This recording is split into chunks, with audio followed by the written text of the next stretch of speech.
തിരുവചന പ്രദീപത്തിലേക്ക് ഏവർക്കും സ്വാഗതം. ഇന്ന് ഒരു കർത്തൃദിവസമാണല്ലോ.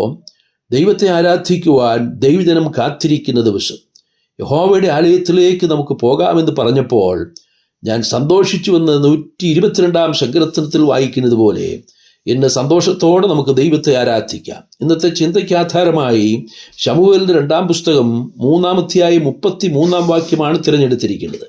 രാജാവ് അബ്നേരിനെ കുറിച്ച് വിലാപഗീതം ചൊല്ലിയതെന്നാൽ, അബ്നേർ ഒരു നീചനെ പോലെയോ മരിക്കേണ്ടത്. നിന്റെ കൈ ബന്ധിച്ചിരുന്നില്ല, നിന്റെ കാലിന് ചങ്ങലയിട്ടിരുന്നില്ല. നീതികെട്ടവരുടെ മുമ്പിൽ പട്ടുപോകും പോലെ നീ പട്ടുപോയല്ലോ. അബ്നേരിന്റെ ദാരുണ മരണത്തിൽ ദാവീദിന് ദുഃഖമുണ്ടായിരുന്നു. ആ ദുഃഖത്തിന്റെ വാക്കുകളാണ് നാം ശ്രദ്ധിച്ചത്. ഹെബ്രോന്റെ പടിവാതിക്കൽ വെച്ചാണ് അബ്നേർ രക്തപ്രതികാരകനായ യോവാബിനാൽ കൊല്ലപ്പെടുന്നത്.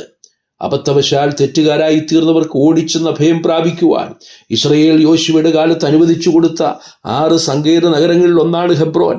അബ്നേർ സങ്കീർണ നഗരത്തിൽ അഭയം പ്രാപിക്കുന്നതിന് മുമ്പ് തന്നെ കൊലപ്പെടുത്തണമെന്ന് യോവാബ് മുൻകൂട്ടി പ്ലാൻ ചെയ്തിരുന്നു.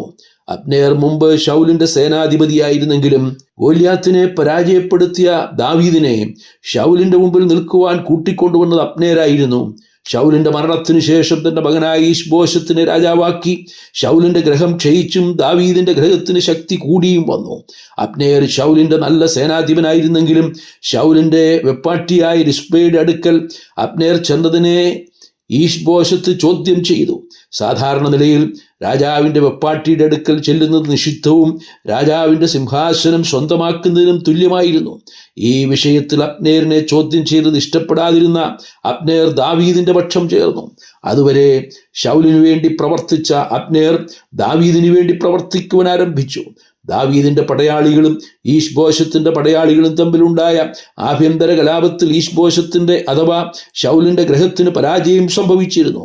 അപ്പോൾ ദാവീദിന്റെ സഹോദരിയുടെ മക്കളിൽ ഒരുവനായ അസാഹേൽ അബ്നേരിനെ പിന്തുടർന്ന് ആക്രമിക്കുവാൻ ശ്രമിച്ചു. അബ്നേർ അസാഹേലിനോട് വെട്ടുകൊണ്ട് മരിക്കാതെ മടങ്ങിപ്പോകുവാൻ ആവശ്യപ്പെട്ടെങ്കിലും അസാഹേൽ അത് കൂട്ടാക്കിയില്ല. അബ്നേർ അവനെ കുത്തിക്കൊന്നു.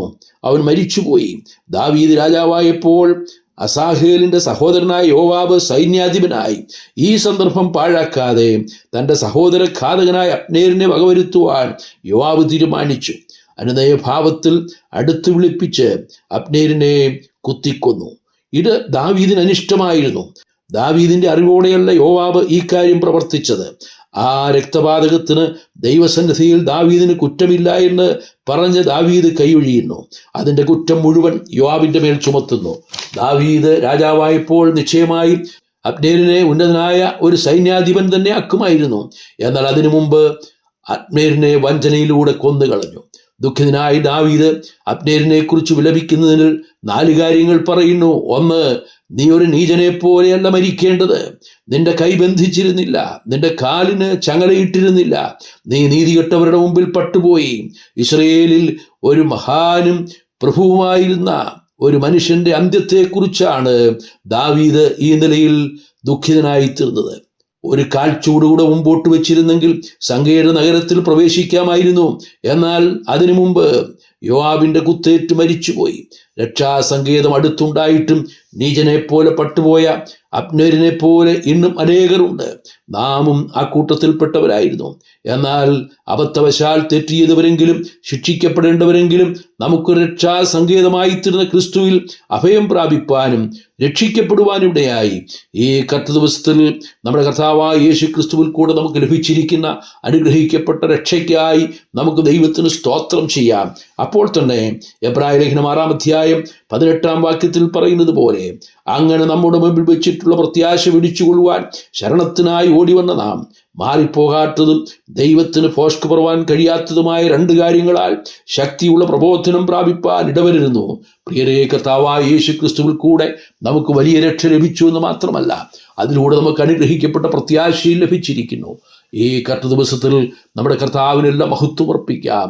കർത്താവായ യേശുവേ, എൻ്റെ ജീവിതത്തെ അനുഗ്രഹിക്കപ്പെട്ട രക്ഷയുടെ അനുഭവത്തിലേക്ക് നയിക്കുവാൻ, അങ്ങയിൽ ശരണം പ്രാപിപ്പാൻ എനിക്ക് ലഭിച്ച ഭാഗ്യത്തിനായി നന്ദിയോടെ അങ്ങയെ സ്തുതിക്കുന്നു. എനിക്ക് ലഭിച്ചിരിക്കുന്ന പ്രത്യാശയ്ക്കായി അങ്ങേക്ക് സ്തോത്രം ചെയ്യുന്നത് പറഞ്ഞ് നമ്മുടെ കർത്താവിനെ ആരാധിക്കാം. കർത്താവിൻ്റെ നാമം ഇന്നും എന്നേക്കും മഹത്വപ്പെടുമാറാകട്ടെ. സ്വർഗീയ പിതാവേ, ഞങ്ങൾ അങ്ങേക്ക് സ്തോത്രം ചെയ്യുന്നു. ഞങ്ങൾക്ക് ഒരു ശരണം അവിടുന്ന് മാത്രമാണ്.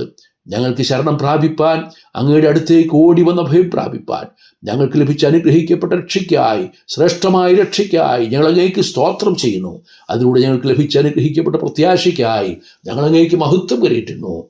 സർവ്വമഹത്വം അങ്ങേക്ക് അർപ്പിക്കുന്നു. ക്രിസ്തു യേശുവിൻ്റെ ധന്യമായ നാമത്തിൽ തന്നെ. ആമേൻ.